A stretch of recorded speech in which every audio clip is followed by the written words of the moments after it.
الحمد لله رب العالمين ولا عدوان إلا على الظالمين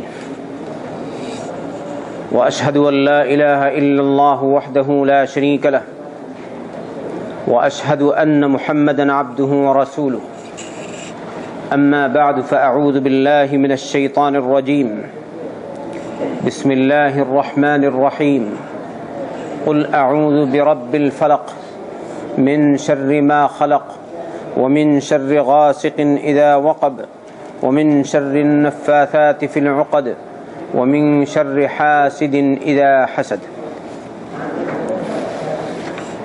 গত সপ্তাহে সূরাতুল ইখলাসের তাফসীর আপনাদের সামনে পেশ করেছিলাম,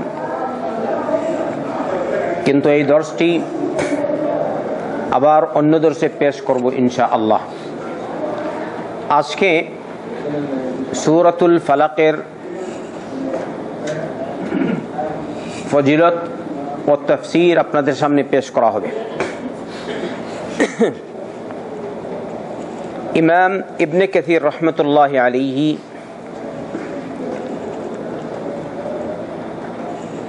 বলেছেন, নাযালাত বা'দা সূরাতিল ফিল, সূরাতুল ফিলের পরে এই সূরা নাযিল হয়েছে। তাহলে যদি সূরাতুল ফিল মাক্কিয়া, মক্কি জীবনে নাযিল হয়েছিল, তাই ফালাকও মক্কি জীবনে নাযিল হয়েছে। এজন্য বলছেন সূরাতুল ফালাক মাক্কিয়া।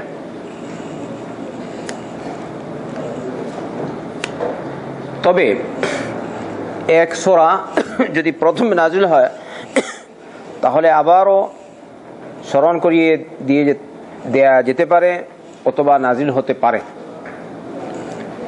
যখন এই সূরা নাযিল হওয়ার বিশেষ কারণ যখন পেশ করা হবে তখন আপনারা বুঝতে পারবেন। এই সূরা সম্পর্কে উকবা বিন আমির আল জুহানি রাদিয়াল্লাহু আনহু থেকে বর্ণিত রিওয়ায়াত, আল্লাহ রাসূল সাল্লাল্লাহু আলাইহি ওয়াসাল্লাম বলেছেন, قد أنزل الله على آيات لم ير مثلهن قل أعوذ برب الناس وقل أعوذ برب الفلق إلى آخر السورة. قال أبو عيسى الترمذي رحمه الله هذا حديث حسن صحيح. আল্লাহ রাসূল সাল্লাল্লাহু আলাইহি ওয়াসাল্লাম বলেন, আমার উপর কয়েকটি আয়াত নাযিল হয়েছে,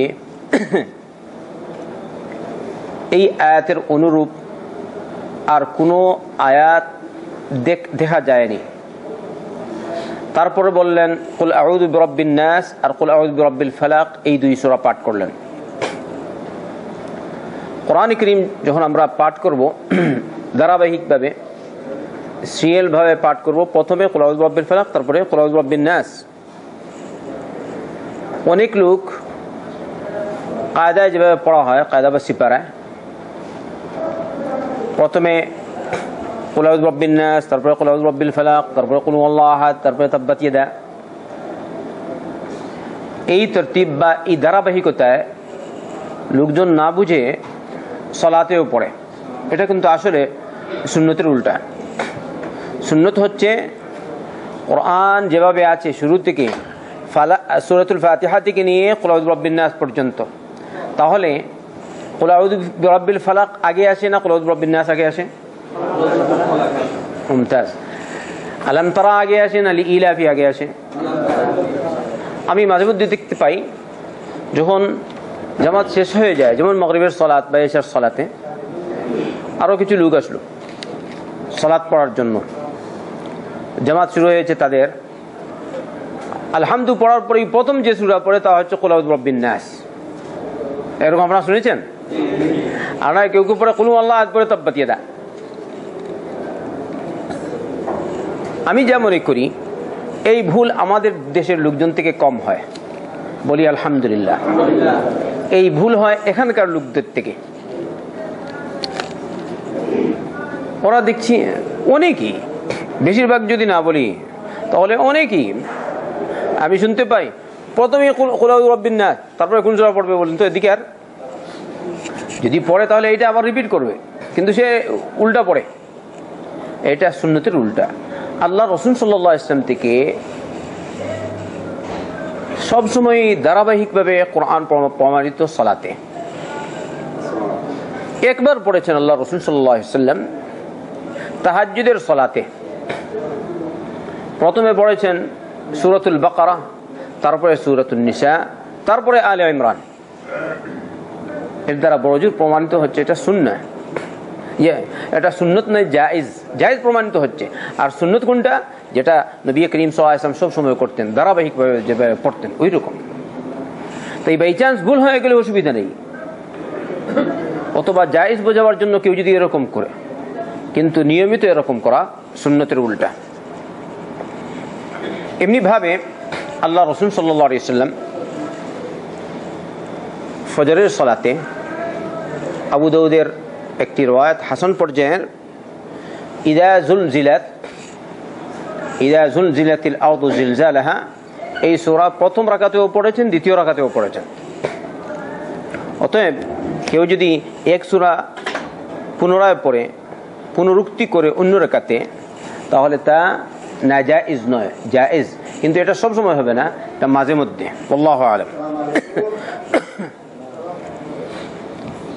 এই দুই সূরা কুল আউযু বিরাব্বিল ফালাক, কুল আউযু বিরাব্বিন নাস কে মুআউযিদাতাইন বলা হয়। আর এর সাথে আল্লাহ রাসূল সাল্লাল্লাহু আলাইহি ওয়াসাল্লামের আমল দ্বারা মুআউযিদাত যখন বলা হবে তখন কুল হুয়াল্লাহু শামিল। কেন?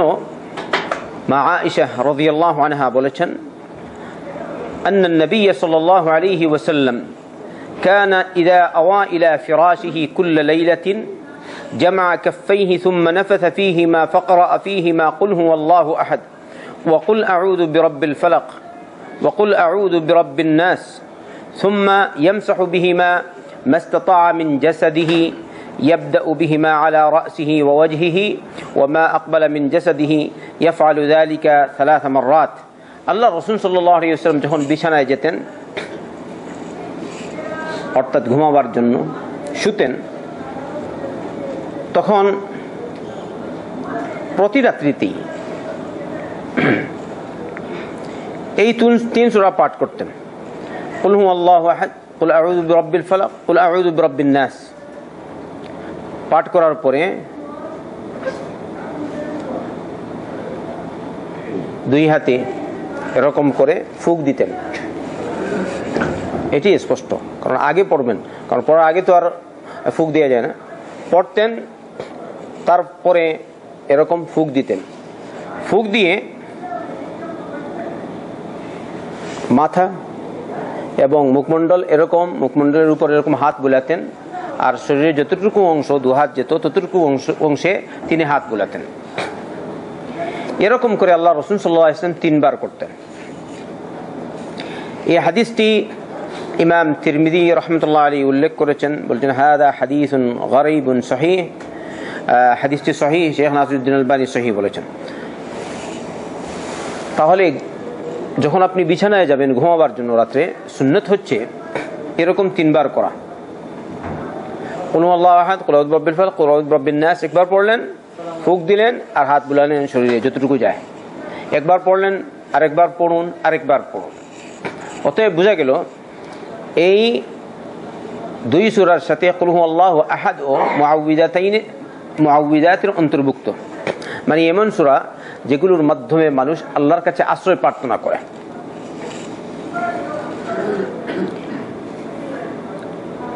এমনি ভাবে আবু দাউদ ইত্যাদি রিওয়ায়াতে এসেছে, মুআয বিন আব্দুল্লাহ বিন খুবাইব, তার আব্বা অর্থাৎ আব্দুল্লাহ বিন খুবাইব থেকে বর্ণনা করেন, খারাজনা ফি লাইলাতি মাতারিন ওয়া যুলমাতিন শাদীদাতিন নাতলুবু রাসূলুল্লাহ সাল্লাল্লাহু আলাইহি ওয়াসাল্লাম লিইউসাল্লি লানা ফাআদরাকনাহ। আমরা একটি বৃষ্টির রাত্রে প্রচন্ড অন্ধকারে বের হলাম আল্লাহ রাসূল সাল্লাল্লাহু আলাইহি ওয়াসাল্লামের অন্বেষণে। নবীর কাছে গেলেন যেন তিনি আমাদেরকে নিয়ে সালাত আদায় করেন। তখন আমরা তাকে পেলাম, অর্থাৎ আল্লাহ রাসূল সাল্লাল্লাহু আলাইহি ওয়াসাল্লামকে। নবী করিম সাল্লাল্লাহু আলাইহি ওয়াসাল্লাম ওই সময় আমাকে বললেন, কুল, তুমি বলো। তখন আমি কিছু বলিনি। তারপরে তিনি আবার বললেন, কুল, আমি কিছু বললাম না। তৃতীয়বার বললেন, তখন বললাম, মা আকুলু ইয়া রাসূলুল্লাহ, হে আল্লাহর রাসূল, কি বলবো? কথা বুঝে এসছে? ইয়াদ রাখবেন কিন্তু, বলেছেন আল্লাহ রাসূল সাল্লাল্লাহু আলাইহি ওয়াসাল্লাম আব্দুল্লাহ বিন খুবাইবকে, তুমি বলো। কিন্তু তিনি বলেন আমি কিছু বলিনি। দ্বিতীয়বার আবার বললেন, তুমি বলো। তিনি বলছেন আমি কিছু বলিনি। তৃতীয়বার বললেন, তুমি বলো। আমি তখন আল্লাহ রাসূল সাল্লাল্লাহু আলাইহি ওয়াসাল্লামকে বললাম, হে আল্লাহ রাসূল, কি বলবো? তখন আল্লাহ রাসূল সাল্লাল্লাহু আলাইহি ওয়াসাল্লাম বললেন, তুমি বলো, কুল হুয়াল্লাহু আহাদ, আর ওয়াল মুআউযিতাইন, কুল আউযু বিরাব্বিল ফালাক ওয়া কুল আউযু বিরাব্বিন নাস। এই তিন সূরা পাঠ করো, মানে সম্পূর্ণ সূরা। কোন সময়? হিনা তুমসি ওয়া হিনা তুসবিহ, যখন তুমি বিকাল করো বা সকাল করো ওই সময় পাঠ করবে। তাহলে সকালে বিকালে এই তিন সূরা পাঠ করা সুন্নাহ। আর পাঠ করলে কি হবে?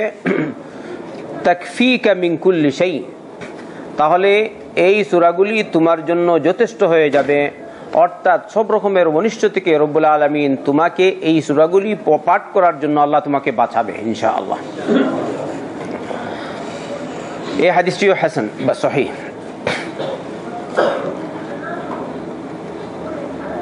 আল্লাহ রাসূল সাল্লাল্লাহু আলাইহি ওয়াসাল্লাম এই দুই সূরা, বিশেষ করে শেষ কুল আউযু বিরাব্বিল ফালাক কুল আউযু বিরাব্বিন নাস পড়ে ঝাড়ফুঁক করতেন। যখন এই দুই সূরা নাজিল হলো তখন এই দুই সূরা পড়েই বেশিরভাগ ঝাড়ফুঁক করতেন, বাকি সব বাদ দিয়ে দিলেন, একটি রিওয়ায়াতে আছে। তাই নিজেদেরকে ঝাড়ফুঁক করবেন, শুধু অন্যের কাছে যাওয়া কোনো শর্ত না। অন্যের কাছে গিয়ে ঝাড়ফুঁক, নিজে ঝাড়ফুঁক করুন। প্রায় বেশিরভাগ মুসলমান কুল আউযু বিরাব্বিল ফালাক কুল আউযু বিরাব্বিন নাস জানে কিনা? আন্তরিক বিশ্বাসের সাথে পড়বেন আর ঝাড়ফুঁক করবেন, কারণ শয়তান সব জায়গায় মওজুদ। এজন্য আবু সাঈদ আল খুদরি রাদিয়াল্লাহু আনহু বলেন, আন্না রাসূলুল্লাহ সাল্লাল্লাহু আলাইহি ওয়াসাল্লাম কানা ইয়াতাআওয়াযু মিন আয়ুনিল জিন্নি ওয়া আয়ুনিল ইনসি, ক্বালা আত-তিরমিযী হাদীসুন হাসানুন সহিহ। আল্লাহ রাসূল সাল্লাল্লাহু আলাইহি ওয়াসাল্লাম জিনের কুদৃষ্টি থেকে আর মানুষের কুদৃষ্টি থেকে আল্লাহর কাছে আশ্রয় চাইতেন। আর এটা আমাদের দেশে প্রসিদ্ধ। মানুষেরও বদনজর লাগে, জিনেরও বদনজর লাগে, লাগে কিনা? অনেকে আবার ভুল করে লেগেছে জিনের বদনজর, পরে বলে যে ও কিছু আমার উপর করেছে, জাদু করেছে বা এ করেছে। ডান হাত দিয়ে খান, চা পানি সব ডান হাত দিয়ে খাওয়া ওয়াজিব। আর এই দুই সূরা সর্বোত্তম, ঝাড়ফুঁক করার জন্য সর্বোত্তম। আল্লাহ রাসূল সাল্লাল্লাহু আলাইহি ওয়াসাল্লাম এরকমই ঝাড়ফুঁক করেছেন। এমনিভাবে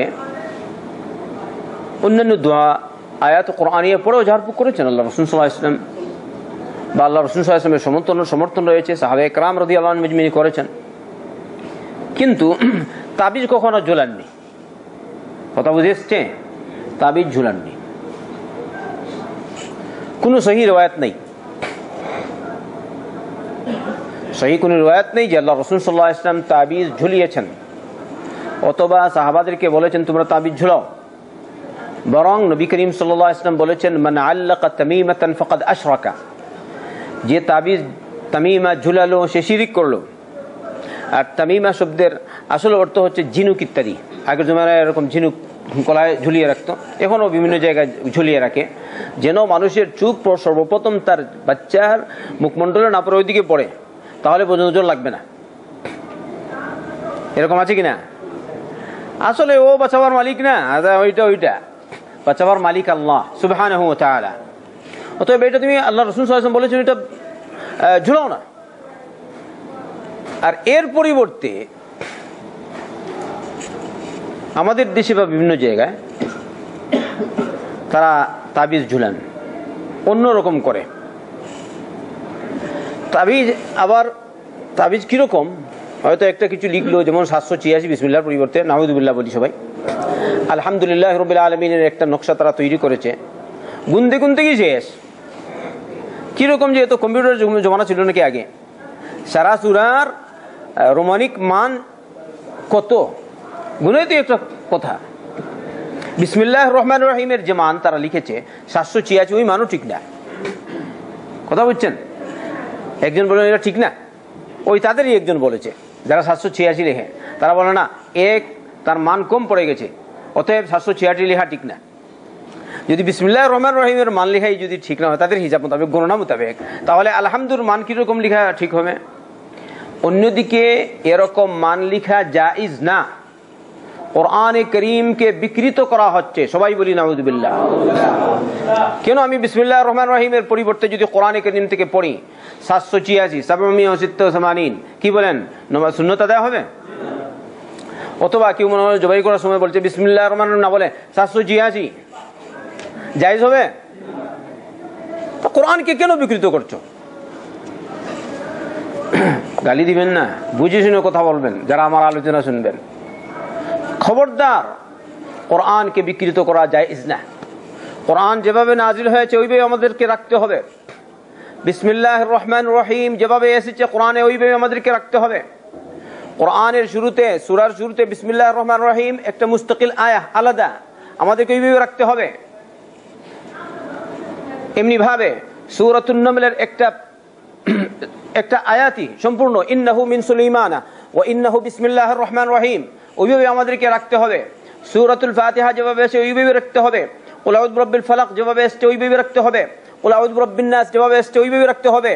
আপনি রোমানিক সংখ্যা বা আক্ষরিক মানকে সামনে রেখে আপনার জন্য ওর সংখ্যা লেখা জায়েজ না, জায়েজ না, জায়েজ না। আল্লাহ আমাদেরকে হেদায়েত দান করুন, বুঝার তৌফিক দান করুন। মুহাম্মদ রাসূলুল্লাহ সাল্লাল্লাহু আলাইহি ওয়াসাল্লাম, যেহেতু এই বিষয়ে আলোচনা হচ্ছে এই জন্য ভালো করে বোঝার জন্য বলছি। আল্লাহ রাসূল সাল্লাল্লাহু আলাইহি ওয়াসাল্লাম কাফিরদের কাছে চিঠি লিখতে উল্লেখ করতেন বিসমিল্লাহির রহমানির রহিম। কি বলতেন? যদি বিসমিল্লাহির রহমানির রহিম কাফিরদের জন্য চিঠি লেখার সময় যদি লেখা জায়েজ হয়, আর জায়েজ কি এটা সুন্নাহ, আল্লাহ রাসূল সাল্লাল্লাহু আলাইহি ওয়াসাল্লাম নিজে লিখেছেন। হেরাক্লিয়াসের কাছে যখন লিখলেন, প্রথমে লিখছেন বিসমিল্লাহির রহমানির রহিম, তারপর বলছেন মিন মুহাম্মাদির রাসূলিল্লাহ ইলা হিরাকল আযীমুর রুম আসসালামু আলা মান ইত্তাবাল হুদা। প্রথমে লিখছেন বিসমিল্লাহির রহমানির রহিম, তারপর নবীর নাম লিখছেন, তারপর বলছেন যে হেদায়েত কবুল করবে তার উপর আল্লাহর পক্ষ থেকে শান্তি বর্ষিত হোক। সুবহানাল্লাহ। কারণ ওর তো কাফির, তো এই জন্য তাকে সালাম করেননি, আসসালামু আলাইকুম। আমি বলি, যদি কাফিরের কাছে চিঠি লিখতে সময় যদি বিসমিল্লাহির রহমানির রহিম লেখা জায়েজ হয়, তাহলে আমি আমার আম্মার কাছে, আমার আব্বার কাছে যারা মুসলমান, তাদের কাছে আমি চিঠি লিখবো আর বিসমিল্লাহির রহমানির রহিম লেখা জায়েজ হবে না, এটা কিরকম হয়? কথা বুঝেছে? তাই তারা বলে কি না, আমি 786 লিখবো, কোরআনের জন্য বেইজ্জতি না ঘটে। তাহলে তুমি লিখবো, আচ্ছা অসুবিধা নেই, কিন্তু তুমি কিন্তু কোরআনের আরো বড় বেইজ্জতি করছো, তা কি কোরআনে কারীমকে তুমি বিকৃত করে 786 নাম লিখেছো। নাউযুবিল্লাহি মিন যালিক, কখনো জায়েজ না। বিসমিল্লাহির রহমানির রহিম সরাসরি লিখবেন। আবার দুঃখ লাগে যখন দেখি কোনো ভালো ভালো আলিম, নাম হয় বুখারী পড়ায় বা অমুক অমুক আল্লামা পর্যন্ত লিখে দেয়। হ্যাঁ, আপনারা বুঝতে পেরেছেন তো? আল্লামা, বাবারে বাবা, আল্লামা শব্দ স্বাভাবিক ব্যাপার না, কিন্তু আল্লামা লিখে দেয়। আচ্ছা লিখলেন আল্লামা, ওই আল্লামার একটা বিশেষ পুস্টারিংকে শুরুতেই লিখছে 786। আমি বলি, যদি তুমি মনে করো বিসমিল্লাহির রহমানির রহিম লিখলে তার ইজ্জত থাকবে না, তাহলে বিসমিল্লাহই লিখো না। তাহলে কি বিসমিল্লাহ লিখো না, এমনিতেই লিখো বিসমিল্লাহির রহমানির রহিম, মুখ দিয়ে বলো আর এটা লিখো। এরকম তো যারা এরকম করেন তাদের পূর্বপুরুষদের অনেক আলিম উলামা রয়েছেন বিসমিল্লাহির রহমানির রহিম না লিখেই বই পুস্তক শুরু করেছেন, তখন বলা হয় তারা এজন্য করেছেন, তারা মুখ দিয়ে বলেছেন বিসমিল্লাহির রহমানির রহিম আর লিখেছেন তার বক্তব্য বিসমিল্লাহ না লিখে, এটা জায়েজ আছে। কথা বুঝছেন? তোমরা যদি এরকম মনে করো তাহলে বিসমিল্লাহির রহমানির রহিমের পরিবর্তে 786 না লিখে বিসমিল্লাহির রহমানির রহিম মুখ দিয়ে বলো আর তোমার বক্তব্য লিখো। আর পোস্টারিংকে বিসমিল্লাহির রহমানির রহিম লিখার কি প্রয়োজন? বিসমিল্লাহ ইয়াকফি, বিসমিল্লাহির রহমানির রহিম তারপর ওইটা। তাই কখনো আমরা 786 যেন না লিখি। যদি কেউ লেখে তাহলে সে কোরআনে কারীমকে বিকৃতি করছে, অন্যদিকে নবীর সুন্নতের উল্টা।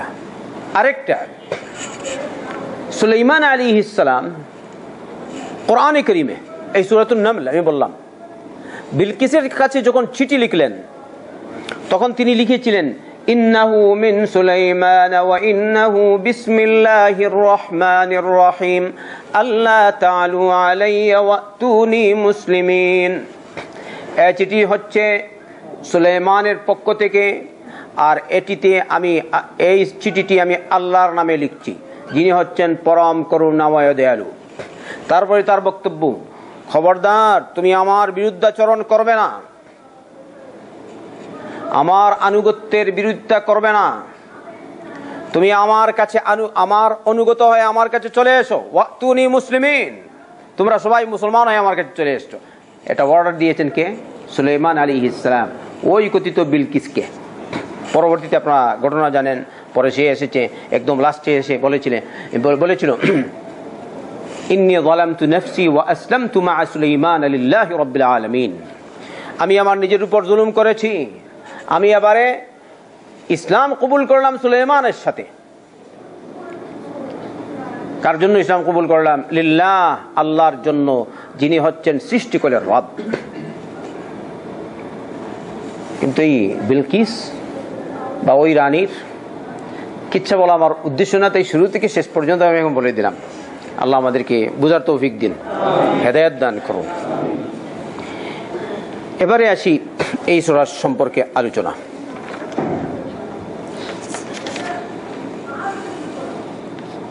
সাধারণত বলা হয় কুল আউযু বিরাব্বিল ফালাক আর কুল আউযু বিরাব্বিন নাস,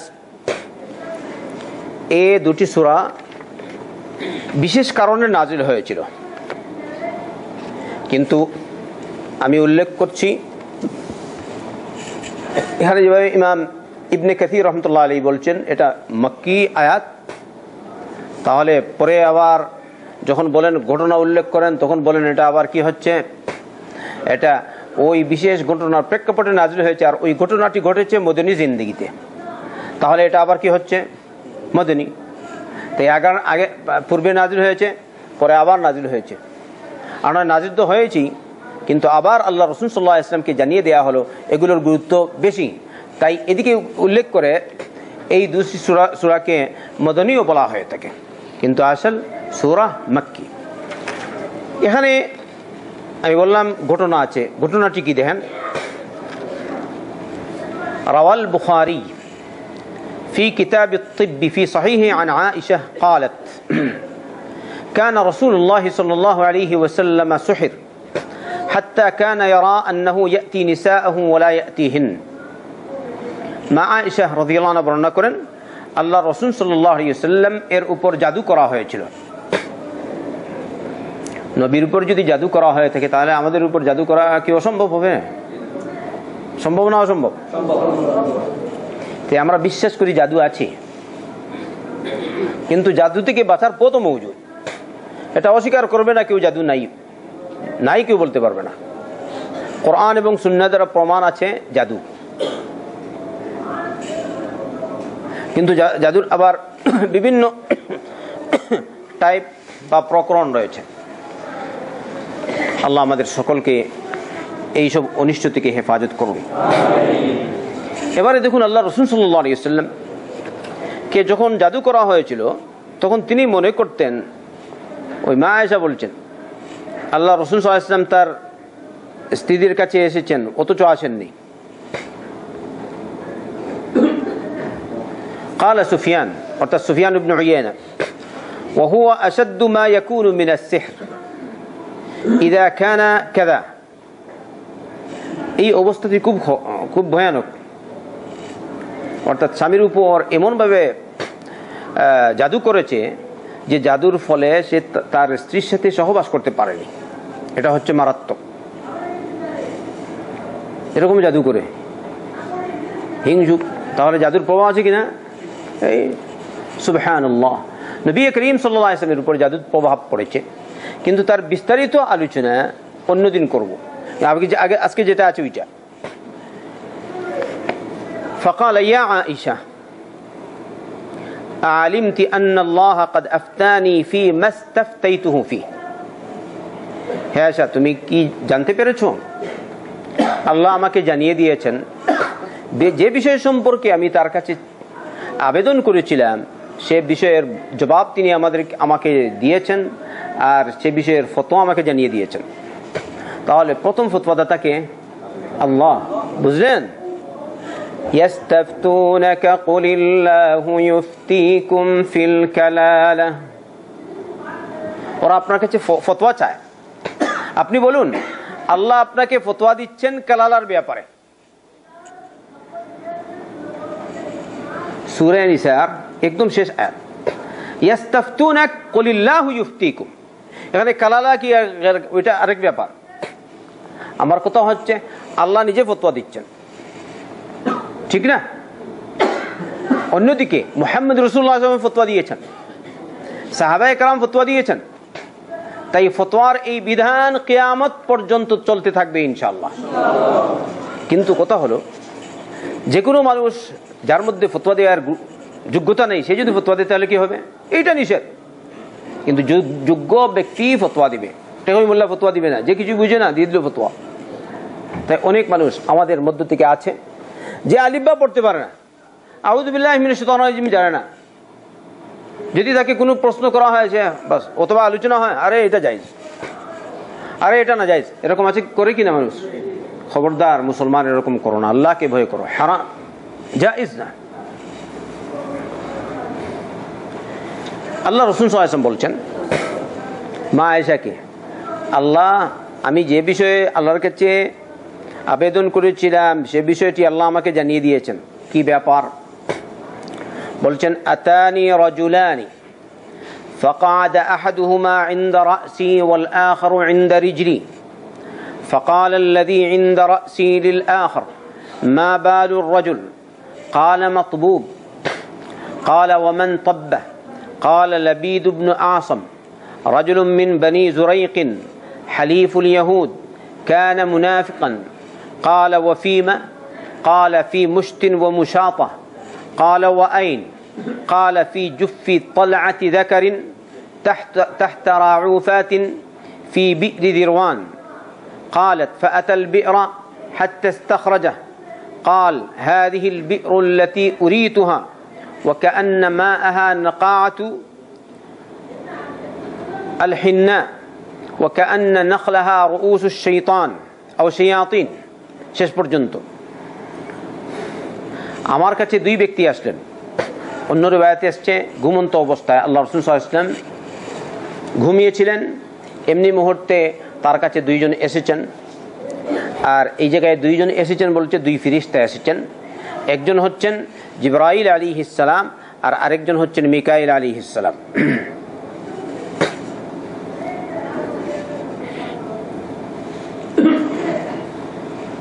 যিনি আমার মাথার কাছে ছিলেন তিনি, যিনি পায়ের কাছে ছিলেন তাকে জিজ্ঞেস করছেন মা বালুর রাজুল, এই লোকটির কি হলো? তিনি উত্তর দিলেন মতবুব, অর্থাৎ তাকে জাদু করা হয়েছে। বললেন ওকে জাদু কে করলো? লবিদ ইবনে আসম, এক ব্যক্তি বনি জুরাইক গোত্রের, যার সাথে সম্পর্ক ছিল ইহুদিদের সাথে চুক্তিবদ্ধ একটি কবিলা, তার নাম হচ্ছে বনি জুরাইক। তাদের এক ব্যক্তি, তার নাম হলো লবিদ ইবনে আসম, সে আল্লাহ রাসূল সাল্লাল্লাহু আলাইহি ওয়াসাল্লামের উপর জাদু করেছে। আর ওই লোকটি কে ছিল? মুনাফিক ছিল। তাই এই জমানায় মুনাফিক যেটা বড় মুশকিল।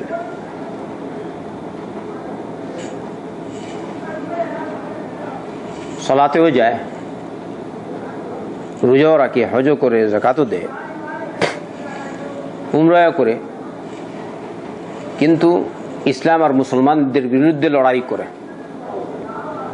কি বলেন আপনি, মুনাফিক কিনা? ইয়া আল্লাহ, আল্লাহ হেদায়েত করুক এদেরকে, আর এদের অনিষ্ট থেকে মুসলমানদের আল্লাহ হেফাজত করুন।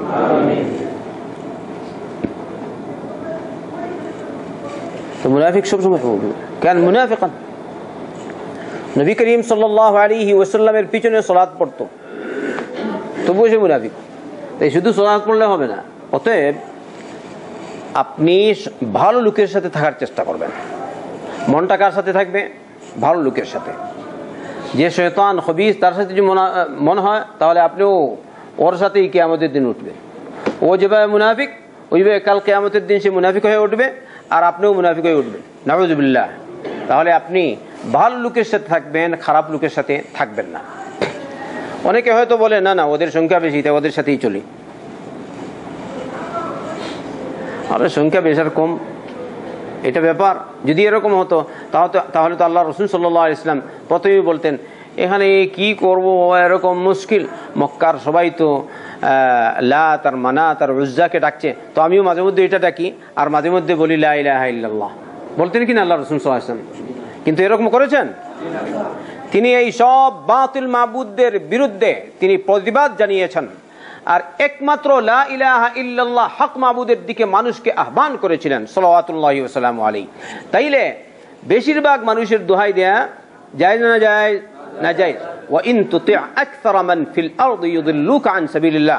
রব বলেছেন, যদি তুমি এই পৃথিবীতে যারা বসবাস করে তাদের অধিকাংশ লোকের কথা মানো, তাহলে ওরা কিন্তু তোমাকে বিপদগামী করে ছাড়বে। রব বলেছেন, ওয়া মা ইউমিনু আকসারুহুম বিল্লাহ ইল্লা ওয়া হুম মুশরিকুন। এদের অনেকেই ঈমান আনে বটে, কিন্তু তারা মুশরিক। মুসলমান কিন্তু কি মুশরিক, বাহ্যিক ঈমান কিন্তু মুশরিক, রব বলেছেন। তাই আপনারা যারা এখানে এসেছেন, আল্লাহ আপনাদেরকে তৌফিক দিয়েছেন, হক না হক যাচাই করার চেষ্টা করুন। বলবেন না না এতদিন যে পথে ছিলাম ওই পথ কিরকম ছাড়া যায়। এরকম সৌদির মোল্লা, সব মোল্লা নাকি সৌদি? হ্যাঁ, আমাদের দেশেও মোল্লা আছে, অনেকে বলে। আবার আমি বলি, সৌদি আরবের সব মোল্লা যে হক তাও তো আমি বলছি না, বাংলাদেশের সব মোল্লা যে না হক তাও তো আমরা বলছি না, তাই না? কেউ যেন এরকম না বলে যে সৌদি আরবের মোল্লা একরকম আর বাংলাদেশের মোল্লা আরেক রকম। কারণ বাংলাদেশের অনেক উলামা হকপন্থী রয়েছেন, আলহামদুলিল্লাহ।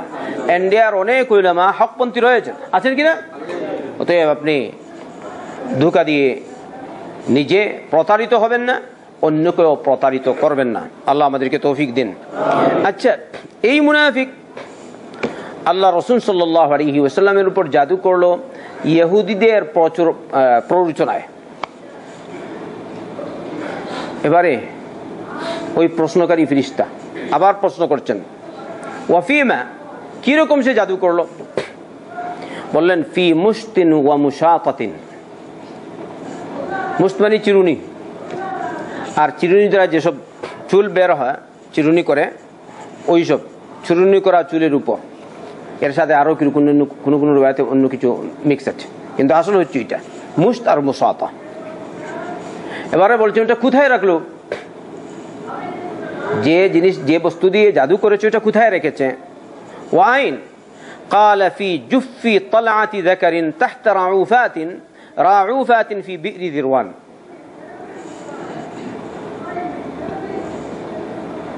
নর জাতীয় খেজুর গাছের শীষের আবরণে বা আবরণীতে ওই জিনিসটা রেখেছে। আর রাখলো কোথায়? জিরওয়ান নামক কূপে। রাউফা পাথর, ওই কূপে আগে পাথর ছিল, পাথরটা একদম মোটা, এখনো বিভিন্ন জায়গায় থাকতে পারে। তো ওখানে দাঁড়িয়ে লোকজন পানি তুলতো, ওইটাকে বলা হয় রাউফা। এই পাথরের নিচে রেখেছে ওই জিনিসটা, যে জিনিস দিয়ে জাদু করলো।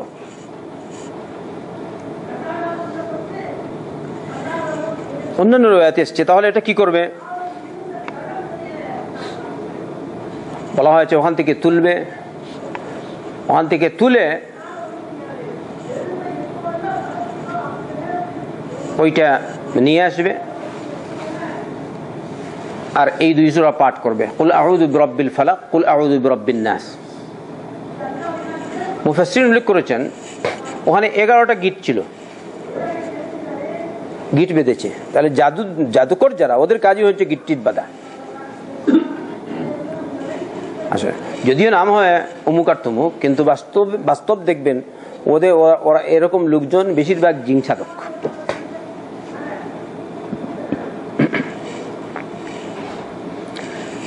ওই গিট বেঁধে 11টা গিট বেঁধে ওখানে রেখেছে, জাদু করেছে। 12টা নিয়ে আসো, ওইটা নিয়ে এসে এরকম পাঠ করা, এইসব বাঁধন খুলো। আল্লাহ রাসূল সাল্লাল্লাহু আলাইহি ওয়াসাল্লাম ওই সময় কয়েকজন সাহাবীকে পাঠালেন, ওরা ওখান থেকে নিয়ে আসলেন। কোন কোন রওয়ায়াতে এরকম, আর কোন কোন রওয়ায়াতে আল্লাহ রাসূল সাল্লাল্লাহু আলাইহি ওয়াসাল্লাম নিজে গেছেন। ওর পানি তুলে পানি সেচে ওখান থেকে ওই জিনিসটা আনা হলো, এনে ওই রকমই এই গিটগুলি খোলা হলো আর এক এক আয়াত পাঠ করা হচ্ছে। 11টি আয়াত, 11টা গিট। যখন গিট খোলা শেষ, এই সূরাগুলির আয়াতগুলিও পড়া শেষ, তখন আল্লাহ রাসূল সাল্লাল্লাহু আলাইহি ওয়াসাল্লাম এরকম ভালো হয়ে গেলেন যেমন তার উপর জাদুর কোনো রকমের প্রভাবই ছিল না। তাহলে এইটা হচ্ছে জাদুর চিকিৎসা, যদি আপনি জানতে পারেন। কিন্তু প্রথমেও যতই রোগ আসুক, বড় রোগ আসুক আর ছোট রোগ আসুক, জিনে ধরুক আর শয়তান ধরুক, আর জাদু করা হোক বা আরো অনেক কিছু আছে, জাদু টুনা বা টুটকা বুটকা এরকম বলে, উর্দু ভাষায় টুটকা বলে, এইরকম যাই হোক, আপনি সাহস হারা হবেন না। যদি আপনি সাহস হারিয়ে ফেলেন, তাহলে শয়তান আপনার ঘাড়ে এসে ঝেঁকে বসে। আপনার তাওয়াক্কুল থাকবে আল্লাহর জাতের উপর। ওয়ামান ইয়াতাওয়াক্কাল আলাল্লাহ ফাহুয়া হাসবুহ। যে ব্যক্তি আল্লাহর জাতের উপর তাওয়াক্কুল রাখবে, আল্লাহই তার জন্য যথেষ্ট। আল্লাহ নিজে বলেছেন। তাই তাওয়াক্কুল হচ্ছে আসল জিনিস। ইন্নাল্লাহা ইউহিব্বুল মুতাওয়াক্কিলিন। রব্বুল আলামিন মুতাওয়াক্কিলিন, যারা আল্লাহর জাতের উপর তাওয়াক্কুল করে, তাদেরকে আল্লাহ ভালোবাসেন সুবহানাহু ওয়া তাআলা। এজন্য যত বড়ই রোগ আসুক, কিন্তু আমাদের অনেক সময় এরকম হয়, আমরা বুঝি না। যখন রোগের চাপ পড়ে, কোনো কোনো সময় এরকম আছে, যেমন জাদু করা হয়েছে বা শয়তান ধরেছে, বলবে এরকম, তুমি এইমাত্র মারা যাবে। যদি কেউ এরকম রোগে আক্রান্ত হন, তাহলে এটা আপনারা বুঝতে পেরেছেন। কেউ যদি আক্রান্ত হয়, যদি না আক্রান্ত হয়, তাহলে হয়তো বুঝতে নাও পারে। কিন্তু আমাদের পরীক্ষিত এরকম হয়, আক্রান্ত, মাথায় চক্কর বা এরকম, বলে হ্যাঁ আলহিন মউত। যেমন তুমি এই সিজদায় গেছো, এখন থেকে আর তুমি উঠবে না, একটা কথা বললাম। আর তুমি গেছো বাইরে, আর আসবে কিনা আসে, এরকম ভয়ের সঞ্চার করে শয়তান। তো এই যে ভয়ের সঞ্চার করো, আপনি এই সময় কুল আউযু বিরাব্বিল ফালাক, কুল আউযু বিরাব্বিন নাস পড়ুন, দেখবেন আস্তে আস্তে করে শয়তানের ভয় চলে যাবে ইনশাআল্লাহ। এমনি ভাবে আউযু বিল্লাহি মিনাশ শাইতানির রাজিম পড়ুন। এবারে আসি এই সূরাগুলির, এই সূরা শুধু সূরাতুল ফালাক। আজকে সূরাতুল ফালাকের তাফসীর শুনি। মেন ঘটনা শুনলাম এই সূরাগুলির নাজিল হওয়ার তাফসীর। প্রথমে আউযু বিল্লাহি মিনাশ শাইতানির রাজিম। কোরআনে কারীমের বৈশিষ্ট্য, যখনই কোরআন পাঠ করবেন তখন আউযু বিল্লাহি মিনাশ শাইতানির রাজিম পাঠ করবেন, অথবা আউযু বিল্লাহিস সামিউল আলিম মিনাশ শাইতানির রাজিম। কারণ রব্বুল আলামিন নিজে বলেছেন, ফাইযা ক্রাআতাল কুরআনা ফাস্তাঈয বিল্লাহি মিনাশ শাইতানির রাজিম। যখন তুমি কোরআন পাঠ করো, তখন আল্লাহর কাছে বিতাড়িত শয়তানের অনিষ্ট থেকে আশ্রয় প্রার্থনা করো। কিন্তু এটা তার মানে এটা নয় যে কোরআন পাঠ করার পরে, বরং কি কোরআন পাঠ করার আগে। তার মানে কোরআন পাঠের যখন ইচ্ছে করো তখন এরকম করো। এজন্যই মুহাম্মদ রাসূলুল্লাহ সাল্লাল্লাহু আলাইহি ওয়াসাল্লাম সালাতে কোরআন পাঠ করার পূর্বে আউযু বিল্লাহ ইস্তিআযা পাঠ করতেন।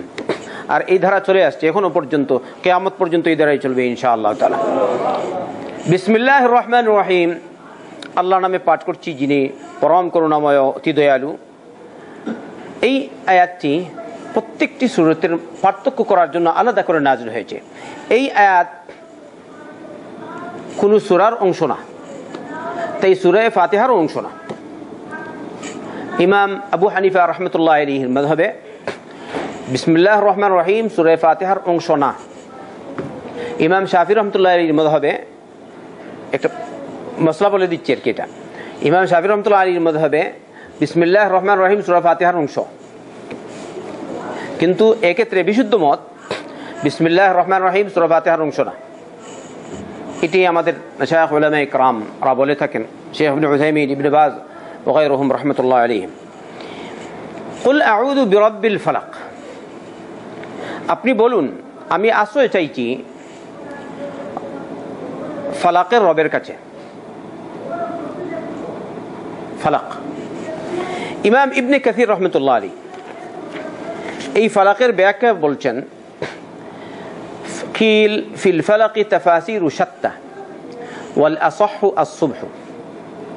ফালাকের ব্যাখ্যা অনেক কথা বলা হয়েছে, অনেক ব্যাখ্যা করা হয়েছে, কিন্তু বেশ সঠিক উক্তি হচ্ছে ফালাক মানে সুবহ মানে সকাল, ভোরবেলা, প্রভাত। তাই প্রভাতের রবের কাছে আমি আশ্রয় চাইলাম। তাহলে প্রত্যেকটি ক্ষেত্রেই আমরা আল্লাহর কাছে আশ্রয় চাই, ঠিক আছে তো ইনশাআল্লাহ? সব সময় আল্লাহর কাছে আশ্রয়। ভয় পিতিয়ে আসছে, আউযু বিল্লাহ, আল্লাহর কাছে আশ্রয়। কুল আউযু বিরাব্বিল ফালাক, কুল আউযু বিরাব্বিন নাস। যে কোনো অবস্থায় আল্লাহ ছাড়া আমাদের সহায় আর কি আছে? ওই আল্লাহর পক্ষ থেকে এসেছি, আবার আল্লাহর কাছেই চলে যাব। মিনহা খালাকনাকুম ওয়া ফিহা নুঈদুকুম ওয়া মিনহা নুখরিজুকুম তারাতান উখরা। আমার মালিক আমি না, আমার মা বাবা না, আমার কেউ না, প্রেসিডেন্ট না, প্রধানমন্ত্রীও না, বাদশাহও না, কেউ না। আমার মালিক কে? আল্লাহ। আমাদের সকলের মালিক আল্লাহ, সমস্ত সৃষ্টির মালিক আল্লাহ। আল্লাহু আকবার। কুল মার রাব্বুস সামাওয়াতি ওয়াল আরদ কুলিল্লাহ। আপনি বলুন আকাশ জমিনের মালিক কে, রব কে? আপনি আবার বলুন আল্লাহ, লা ইলাহা ইল্লাল্লাহ। তাই আমাদের সকলের মালিক আল্লাহ। যখনই বিপদে পড়বো আল্লাহর কাছেই আশ্রয় চাইব। যখনই কিছু হয়, রোগাক্রান্ত হলাম বা এরকম যাই বিপদগ্রস্ত হলাম, রবের কাছে বলবো। কখনো কখনো দুহাত তুলে বলবো, কখনো দুহাত তুলবো না, কখনো সেজদায় করব, কখনো হেঁটে হেঁটে দোয়া করছি, এরকম। কিন্তু আমরা আশ্রয় নেব রব্বুল আলামিনের কাছে। কুল আউযু বিরাব্বিল ফালাক মিন শাররি মা খালাক, মিন শাররি মা খালাক। তিনি যা সৃষ্টি করেছেন তার অনিষ্ট থেকে। তাহলে কুল মখলুকাতের অনিষ্ট থেকে আমি রবের কাছে আশ্রয় চাইছি। আর কুল মখলুকাতের মধ্যে আপনিও শামিল, কারণ আপনি কি আল্লাহর সৃষ্টি না? আপনি যেহেতু আল্লাহর সৃষ্টি, আপনার মধ্যেও অনিষ্ট থাকতে পারে। অন্যের মধ্যে যেরকম অনিষ্ট, আপনার মধ্যে অনিষ্ট থাকতে পারে। আপনি মনে করলেন এই কাজ করলে আমার ভালো হবে, কিন্তু আসলে এটা আপনার জন্য ক্ষতিকর। আপনি গাড়ি চালাচ্ছেন, ওয়াইস মাশাআল্লাহ মুমতাজ, হ্যাঁ, শীতাতপ নিয়ন্ত্রিত গাড়ি, নতুন মডেলের গাড়ি 2013, আবার উন্নত, চাইনিজ না, জাপানি, আর নয় আমেরিকি, খুব ওয়াইস। হ্যাঁ, লা হাওলা ওয়ালা কুওয়াতা ইল্লা বিল্লাহ। ভুলে যায় আল্লাহকে। আল্লাহকে বলবেন না, বিসমিল্লাহ বলে আল্লাহর নাম নিয়ে চালাও গাড়ি। নিয়মতান্ত্রিক দোয়া পড়ো, তারপর আল্লাহর কাছে আশ্রয় চাও, আর গাড়ি চালাও। বড়াই করো না, কারণ বড়াই যারা করে রব্বুল আলামিন বেশিরভাগই এদেরকে দুনিয়াতেই আল্লাহ লাঞ্ছিত করেছেন। সুবহানাল্লাহ। ওই আপনারা জানেন প্রায় 100 বছর পূর্বে যে টাইটানিক যে জাহাজটি তৈরি করেছিল, তার মালিককে যখন বলা হয়েছিল, জিজ্ঞেস করা হয়েছিল, আমি দেখেছি কোনো কোনো লোক লিখেছে, সত্য মিথ্যা আমি সব জানি না, কিন্তু হতে পারে এরকম। মানুষেরা অনেকে আছে আত্মম্বরী হয়ে যায়, অহংকারী হয়ে যায়, ঔদ্ধত্যপূর্ণ হয়ে যায়। তাকে বলা হলো এই জাহাজটি কি ডুবতে পারে? সে বলবে এই জাহাজটি কেউ ডুবাতে পারবে না, এবং কি গড়ও পারবে না। নাউযুবিল্লাহ মিন যালিক। রব্বুল আলামিন তাকে দেখিয়ে দিয়েছেন, তুমি যত বড় শক্তিশালী জাহাজ তৈরি করো না কেন, যত বড় শক্তিশালী হাতিয়ার তুমি তৈরি করো না কেন, যদি আমি চাই তোমাদের সকলকে আমি এক মুহূর্তের ভিতরে ধ্বংস করে দিতে পারি। ইনি হলেন কে? আল্লাহ। তাই একবার বলি আল্লাহু আকবার, আল্লাহু আকবার। আল্লাহ সবার বলো। আল্লাহর মতো শক্তিশালী আর কেউ আছে? অতএব যে আল্লাহ রাব্বুল আলামিন কওমে আদ, কওমে সামুদ, ফিরআউনকে ধ্বংস করে দিলেন, এই রব্বুল আলামিন এখনো আছে আর আছে আছে আছে। হুয়াল আউয়ালু ওয়াল আখিরু ওয়াল যাহিরু ওয়াল বাতিন ওয়া হুয়া বিকুল্লি শাইইন আলিম। তাই তুমি জালিম হয়ো না, তুমি ফিরআউনের মতো আচরণ করো না। তোমাকে আল্লাহ যখন ধরবে তখন কিন্তু ছাড়বে না। ইন্না বাতশা রাব্বিকা লাশাদীদ। তুমি জেনে রাখো তোমার রবের পাকড়াও খুব কঠিন, খুব কঠোর। আল্লাহ যখন ধরে তখন আর ছাড়ে না। মিন শাররি মা খালাক। সমস্ত সৃষ্টির অনিষ্ট থেকে আমরা আল্লাহর কাছে আশ্রয় চাইলাম। আবার বলেছেন, প্রথমে বলেছেন সুবহের রব। আমি সুবের ব্যাখ্যা করব না, বস যেটা আছে ওইটাই, কারণ সময় শেষ হয়ে যাচ্ছে। ওয়া মিন শাররি গাসিকিন ইযা ওয়াকাব। গাসিকের অনিষ্ট থেকে যখন সে বিস্তৃত হয়ে পড়ে। এবারে গাসিক মানে কি? এই গাসিকের অর্থ সাধারণত মুফাসসিরিনরা রাত বলে করে থাকেন। রাত এমনি ভাবে কেউ কেউ তার তাফসীর করেছেন সূর্য বলে বা গুরুবুশ শামস, সূর্যাস্তকে। আর কেউ কেউ বলেছেন তার অর্থ এই গাসিক মানে হচ্ছে চন্দ্র। আর এই ক্ষেত্রে একটি সহিহ রিওয়ায়াত আছে, ইমাম তিরমিজি হাদিসটি উল্লেখ করেছেন মা আয়েশা থেকে, যে মা আয়েশা বলেন আন্নান নবী সাল্লাল্লাহু আলাইহি ওয়াসাল্লাম নাযারা ইলাল কমর فقال يا عائشة استعيذي بالله من شر هذا فإن هذا هو الغاسق। হে আয়েশা, একবার আল্লাহ রাসূল সাল্লাল্লাহু আলাইহি ওয়াসাল্লাম চন্দ্রের দিকে তাকালেন আর আয়েশাকে বললেন, হে আয়েশা, তুমি আল্লাহর কাছে আশ্রয় চাও এটা থেকে। মিন শাররি হাদা, হাদা মানে কি? এটা, এর অনিষ্ট থেকে তুমি আল্লাহর কাছে আশ্রয় চাও, কারণ এইটাই হচ্ছে গাসিক। তাহলে চন্দ্র কি? গাসিক। তাহলে এর ব্যাখ্যা হচ্ছে কয়েকটা, আর কয়েকটাই সঠিক হতে পারে সব। এবারে ওয়াকাব অর্থ কি? ওয়াকাব অর্থ হচ্ছে গাব। যদি বলা হয় সূর্য, তাহলে সূর্য যখন গায়েব হয়ে যায়, অদৃশ্য হয়ে যায়, গুরুব শামস। আর যদি রাত হয় তাহলে তার অর্থ হবে ইন্তেশার, রাতের অনিষ্ট থেকে যখন তার অন্ধকার সর্বত্র ছেয়ে যায়। আর চন্দ্র যখন গায়েব হয়ে যায় একদম শেষ রাত্রি, ওই সময় মানে যখন যত বেশি অন্ধকার হয়, অন্ধকারাচ্ছন্ন অবস্থায় শয়তান আর জীবজন্তু, খারাপ জন্তু ওগুলো জমিনে ছড়িয়ে পড়ে। তাই তুমি আল্লাহর কাছে চাও, বলো আউযু বিকা মিন শাররি হাযাল গাসিক, অথবা ওয়া মিন শাররি গাসিকিন ইযা ওয়াকাব। রাতের অনিষ্ট থেকে যখন তা সর্বত্র ছেয়ে যায়, তার অন্ধকার ছেয়ে যায়। অথবা আরো যে দুই তাফসীর করে সেই দুই তাফসীর। এরপরে ওয়া মিন শাররিন নাফাসাতি ফিল উকাদ।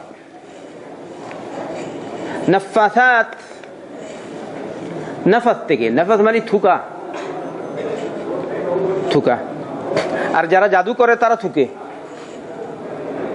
যদি এখানে হয়ে থাকে নাফাসাত স্ত্রীলিঙ্গ, তাহলে হবে তার অর্থ জাদুকরনীদের, যারা জাদু করে যেসব নারী, তাদের অনিষ্ট থেকে। আর নাফাসাতের আসল অর্থ কি? ফুক দেয়া। তাই ফিল উকাদ, উকাদ মানে গীতসমূহে ফুকদানকারীদের অনিষ্ট থেকে। তাহলে কে ফুক দেয়? মানে কোনো রওয়ায়াতে এসেছে কয়েকজন নারী ওই গীতগুলিতে ফুক দিয়েছে, তারপরে ওগুলো এনে ওই লোকটি ওখানে ওই কূপে, দিরওয়ান নামক কূপে পাথরের নিচে রেখেছে। তাহলে জাদু যারা করেছে ওরা হচ্ছে কি নারী। এই হিসাবে ওমিন শাররিন নাফাসাতি ফিল উকাদ, গীতসমূহে যেসব নারীরা ফুঁক দিয়েছে তাদের অনিষ্ট থেকে আমি আশ্রয় চাই আল্লাহর দরবারে। এমনিভাবে উদ্দেশ্য শুধু জাদুকর মানে জাদুকর নারী না, জাদুকর পুরুষও হতে পারে। তাই যেই জাদু করবে তার অনিষ্ট থেকে আমি আল্লাহর কাছে আশ্রয় চাইলাম। ওমিন শাররিন নাফাসাতি ফিল উকাদ, এরপর বলছেন ওমিন শাররি হাসিদিন ইযা হাসাদ, আর আমি আশ্রয় চাই হিংসুকের অনিষ্ট থেকে যখন সে হিংসা করে। কারণ এই হচ্ছে হিংসা বড় মারাত্মক। এই হিংসার কারণেই আল্লাহ রাসূল সাল্লাল্লাহু আলাইহি ওয়াসাল্লামের উপর ইহুদিরা জাদু করেছে। আর এই হিংসার কারণেই একজন আরেকজনকে খারাপ পায়, এই হিংসার কারণেই একজন আরেকজনের গীবত করে। আপনি যেমন একটু ভালো, মাশাআল্লাহ আপনার নাম হয়ে গেছে, অথবা আপনি দুনিয়া কামাই করছেন ভালো, অথবা আপনি আখিরাতের দিকে অগ্রসর, ওইটা আরেকটা লেগে গেছে, তার হিংসা জ্বরে পড়ে মরছে। কালকে বলেছি এই বিষয়ে আলোচনা করেছি, কালকে আলোচনা দেখবেন ইনশাআল্লাহ, ফায়দা হবে ইনশাআল্লাহ। হ্যাঁ, হিংসা হিংসা বড় মুশকিল। আর এই হিংসার কারণেই তারা জাদু করেছিল। এখনো অনেক মানুষ আছে এখানে বসে, আমি জানি না এখানেও থাকতে বড় অসম্ভব কি, আমার দর্শে আলোচনা শুনেছে, মুমকিন হাদা শয়তান, আল্লাহু আলাম, নাও থাকতে পারে, কিন্তু আমি জানি না। আল্লাহ রাসূল সাল্লাল্লাহু আলাইহি ওয়াসাল্লামের দর্শে বসতো যখন, দর্শে বসা অবস্থায় যখন হিংসুক ছিল, তাহলে আমার দর্শে যে হিংসুক থাকবে না এটা তো আমি বুঝতে পারি না। ঠিক না, ঠিক বলেন তো? যদি নবী করিম সাল্লাল্লাহু আলাইহি ওয়াসাল্লামের দর্শে বসা ব্যক্তি যদি হিংসুক থাকে, তাহলে আমার দর্শেও থাকতে পারে। আপনি বলবেন না এটা কেন বললেন, হয়তো আমার উদ্দেশ্যে বললেন, কারো উদ্দেশ্যে আমি বলি নেই, আপাতত আমি কারো উদ্দেশ্যে বলছি না, কিন্তু বলছি থাকতেও পারে। এই জন্য আমি জানি এই জায়গায় শেখ ইবনে উসাইমিন রহমতুল্লাহ একটা ছাত্র ছিল, তার নামটা আমি ভুলে গেছি, মিস্রি। আগে মসজিদগুলিতে সাধারণত ওনারও আজান দিত, তেমন বাধা টাধা ছিল না, ওনারও আজান নামাজ পড়াতে তেমন বাধা ছিল না। তো সে আজান দিত, কণ্ঠ সুন্দর। সে আমাকে বলল, হঠাৎ করে একটা লোক এরকম, এখানকার লোক, এই জায়গা, বলছে এত সুন্দর আওয়াজ, বলতেই তার আওয়াজ বসে গেছে। 4 মাস পর্যন্ত সে কথা বলতে পারেনি, এরকম আস্তে আস্তে করে কথা বলে। আমি তাকে পরে অনেকদিন পর জিজ্ঞেস করলাম ব্যাপারটা কি, তখন সে আমাকে এটা বলল। বদনজর মওজুদ, আল্লাহ আমাদের হেফাজত করুন। তাই আপনি যদি মনে করেন আপনার মধ্যে বদনজর আছে, তাহলে এরকম করবেন না। আপনি বলবেন মাশা আল্লাহ বারাকাল্লাহু ফি, এরকম বলবেন, তাহলে আর বদনজর লাগবে না। মাশা আল্লাহ তাবারাকাল্লাহ, আল্লাহ তাকে মাশা আল্লাহ এত সুন্দর কণ্ঠ দিয়েছেন, কথা বুঝলেন? এমন কি শুধু অন্যের ক্ষেত্রে কেন, যে কোনো ব্যক্তির ক্ষেত্রে, আপনার নিজের ক্ষেত্রেও একটা জিনিস দেখলেন ভালো, আপনি নিজে কামাই করে নিয়েছেন, আজকের মতো আর নাই, বলবেন না, বলবেন আলহামদুলিল্লাহ মাশা আল্লাহ তাবারাকাল্লাহ, বলবেন না আজকের মতো আর নাই, বলবেন না এই মাসে যত কামাই করে আসবে নেই, পরে আর কামাই বসে যাবে, নিজেরও বদনজর লাগতে পারে। এই হচ্ছে সংক্ষিপ্ত তাফসীর এই সূরাতুল ফালাকের। আগামী সপ্তাহে ইনশাআল্লাহ অন্য সূরাতে আমরা যাব। আল্লাহ রাসূল সাল্লাল্লাহু আলাইহি ওয়াসাল্লাম থেকে আরেকটি দোয়া প্রমাণিত আছে যে জিবরিল আলাইহিস সালাম আল্লাহর নবী সাল্লাল্লাহু আলাইহি ওয়াসাল্লামের কাছে এসেছেন, এসে বললেন ইশতাকাইতা ইয়া মুহাম্মদ, হে মুহাম্মদ আপনি কি অসুস্থ হয়ে পড়েছেন? আল্লাহ রাসূল সাল্লাল্লাহু আলাইহি ওয়াসাল্লাম বললেন হ্যাঁ। তখন জিবরিল আলাইহিস সালাম বললেন বিসমিল্লাহি আরকিক মিন কুল্লি শাইইন ইউযিক মিন শাররি কুল্লি নাফসিন আও আইনি হাসিদিন আল্লাহু ইয়াশফিক বিসমিল্লাহি আরকিক। এই riwayatটি মুসলিমে আছে। ইবনে কাসীর রাহমাতুল্লাহ আলাইহি এই কথাটি এখানে উল্লেখ করে তিনি বলছেন সম্ভবত এটা ওই সময় ছিল যখন আল্লাহ রাসূল সাল্লাল্লাহু আলাইহি ওয়াসাল্লাম জাদু দ্বারা আক্রান্ত ছিলেন। তাই এই দোয়াটা আপনারা শিখবেন, বিসমিল্লাহি আরকিক মিন কুল্লি শাইইন ইউযিক মিন শাররি কুল্লি নাফসিন আও আইনি হাসিদিন আল্লাহু ইয়াশফিক বিসমিল্লাহি আরকিক। আল্লাহ আমাদের সকলকে হেফাজত করুন, কোরআন সুন্নাহ অনুযায়ী আমল করার তৌফিক দান করুন। আল্লাহ তুমি আমাদেরকে মাফ করো, দুনিয়ার সমস্ত মুসলমানদেরকে মাফ করো, মুসলিম মুসলমানদেরকে সাহায্য করো, মুসলিম রাষ্ট্রগুলির হেফাজত করো। আল্লাহ কাফির কুফফারদের অনিষ্ট থেকে, ষড়যন্ত্রকারীদের অনিষ্ট থেকে আমাদের দেশের তুমি হেফাজত করো। জালিমদের অনিষ্ট থেকে আমাদের দেশ বাংলাদেশকে তুমি হেফাজত করো, সারা দুনিয়ার মুসলিম রাষ্ট্রগুলির হেফাজত করো। আল্লাহ ফিলিস্তিনের মুজাহিদিনদেরকে সাহায্য করো, ফলস্তিনকে তুমি আজাদ করো। আল্লাহ সিরিয়ার মুসলমানদের, মজলুম মুসলমানদেরকে সাহায্য করো, জালিম সরকারকে উৎখাত করো। বাগদাদের সেই কথিত দালাল সরকারকে আল্লাহ তুমি উৎখাত করো।